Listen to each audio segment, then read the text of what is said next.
Today will be the very last of these tours, at least for this time period, until maybe some new things happen. It's an exciting time because part of the reason they're closing down the tours is because we have been doing an effective job of helping to restore some peace and to control to this part of the country so that we were able to turn this site and this region back over to the Iraqi people for their own government and for their own care, and to give them back the possession of this precious place. It has been in very good hands for a long time. My friend Dhr Qar was out here leading the tanks that first rolled into this area.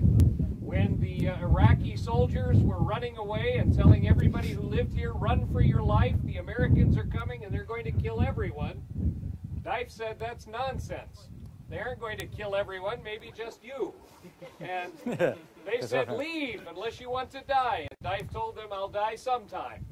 So he stayed and he greeted the people when they first came to tell them this was a very important place and to please not drive their tanks here.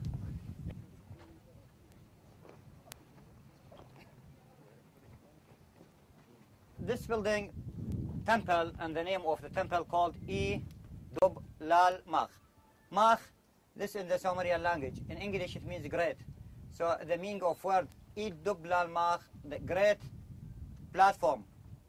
This is the oldest arch, and the biggest arch also in Iraq, in the other city called Salmanbag, also in Iraq. But this is the oldest arch, the oldest non-standing archway.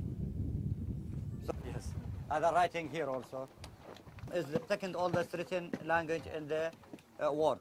So here and here, this is the original writing, the kind of it, cuneiform, and the name of the language called Sumerian language, but the kind of the writing called cuneiform. On the left hand of the main door, the excavator found a statue of King Ur carrying ball on his head. This means that King Ur, he worked with the workers to encourage them to complete the royal palace. This means that the king, he carrying tar or mud on his head. Different in the colors of the walls, different in the kind of the tar between those walls and this wall. Inside the border of this city, you see this material.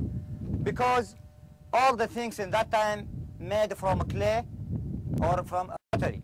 Here, entrance of tomb of king called Amarsin, the grandson of King Ur, son of King Shulgi, Amarsin, who ruled for 8 years, 2047, 2039 years BC.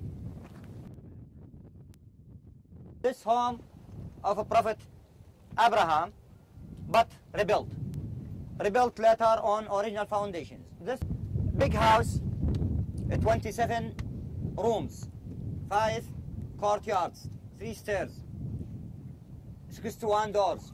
And the reason this house big, because father of Prophet Abraham, merchant of idols. So different in the religions between Abraham and his father.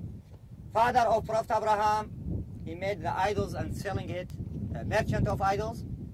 And the Prophet Abraham believed in one God, the God which now believed in most of the religions in the world.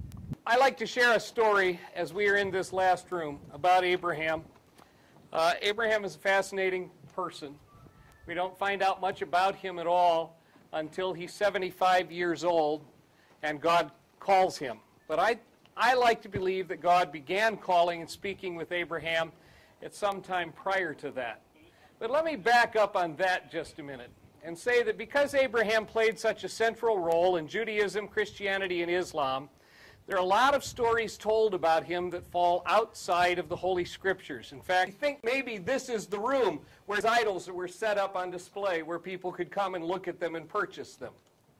And one day when Dhr walked into the room, all of his idols and the pedestals were knocked about and strewn all over, some on their faces, some on their backs, some of them broken. And somewhere in the center of the room, perhaps where I am standing now, there was a large idol with a stick in its hand. Dhr came in and looked at the mess. He was shocked and he was angry and he called out, "Abram! What have you done?" And Abram came to his papa and said, Papa, I didn't do this. The idol did it. Dhr said, Abraham, that's not possible. It is not possible. Idols cannot think.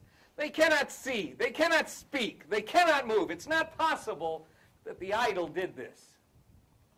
And Abraham said to his father, Papa, if it's true that idols cannot think, cannot see, cannot speak, cannot move, then why do we worship them?